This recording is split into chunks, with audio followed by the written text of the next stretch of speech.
Hello, I'm Susan Reisert. I'm pastor and teacher of Old South Church in Hollowell, Maine. This is the word of the week. The week is September 25th, 2025. And this week's word is the word question. During worship at Old South this fall, we are pondering, considering, and reflecting on the questions that Jesus asked, or more precisely, some of the questions that Jesus asked, according to the writers of the Gospels. Jesus asked a lot of questions. With what can we compare the kingdom of God? If you love those who love you, what reward do you have? Why are you afraid? Why do you worry? When the Son of Man comes, will he find justice on earth? These are all good questions, and they are all questions that Jesus asked. Just a few of the many.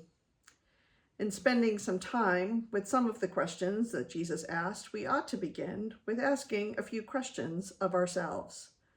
How open are we to these questions and to the places they try to bring us to? In what ways do we build obstacles to delving deeply into the important and provocative questions that Jesus asked? And are there ways that we pose obstacles that get in the way of the movement of the Spirit in our midst? Questions that pose walls, imposing and impeding our progress. What questions are about building up, and what questions are about tearing down? What questions help light up a sense of curiosity in our lives of faith?